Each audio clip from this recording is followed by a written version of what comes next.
Viewers, আজ আপনাদের সঙ্গে শেয়ার করব কিভাবে চিকেন কাটতে হয়। দেখেন, এটা এইভাবেই প্যাকেটটা বের করলাম এবং এটা একটা রাবারের মতো দিয়ে এটা চিকেনটাকে টাইট করে বেঁধে রেখেছে, জাস্ট একটা শেপ দেবার জন্য।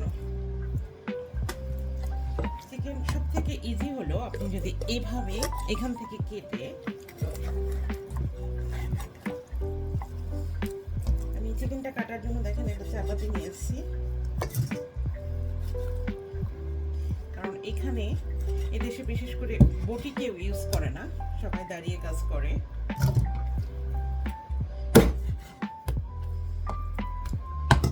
আমি চামড়াটা যেহেতু নিব না, এই জন্য চামড়াটা আমি এটা উঠিয়ে ফেলবো। দেখেন এইভাবে আমি বের করে ফেলবো চামড়াটা। চামড়াটা আমরা খাই না, বিশেষ করে ব্রয়লার মুরগির চামড়া তো খাই না।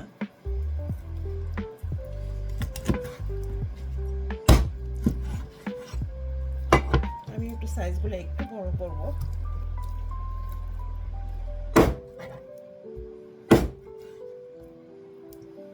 দেখেন ভিউয়ার্স, যেহেতু আমি একটা নতুন রেসিপি তৈরি করব, এই জন্য আমি এই চিকেনের বুকের মাংসটা আমি আলাদা করে নিচ্ছি। আর এই কাজগুলো করতে করতে আপনাদের সঙ্গে একটু গল্প করি। আমরা যারা দেশে থাকি বা দেশের লোকেরা চিন্তা করেন বিদেশ মানে কত আরাম, কত শান্তি, কিন্তু না, বিদেশ মানে নিজের কাজ সব কিছুই নিজেদের করতে হয়। হ্যাঁ, এখানে একটা সেফটি লাইফ আছে, বাট আমার মনে হয় যে বাংলাদেশে যেমন আপনার শরীরটা খারাপ, আপনার কাজের জন্য কাউকে ডাকলে আপনাকে হেল্প করার জন্য লোকের অভাব নাই, চলে আসে, হেল্পিং হ্যান্ড থাকে মানুষের। কিন্তু আমাদের দেখেন সব কাজগুলো নিজের হাতে সব কিছু করতে হয়, এখানে আমাদের কোনো হেল্পিং হ্যান্ড নাই। সে এটা আপনারা যেভাবেই নেন, সে ঘর পরিষ্কার করার থেকে শুরু করে বাজার, বাচ্চা কাচ্চা লুক আফটার, রান্না বান্না কাজ, বাইরের কাজ, ভিতরের কাজ, সব কাজই আমাদের নিজেদেরই করতে হয়। তো এটাই হলো আমাদের লাইফ।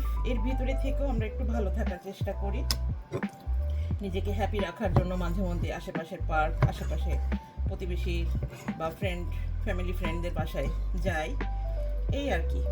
তা ঠিক আছে, ভালো থাকেন। এই গল্প করতে করতে জাস্ট আপনাদের সঙ্গে শেয়ার করা, যাদের একটা ধারণা তৈরি হয়ে আছে যে বিদেশ মানে অনেক শান্তি, এই ধারণা যেন কারোর ভিতরে না থাকে, সেটাকে বলার জন্যই আসলে আমার এই কথাগুলো বলা।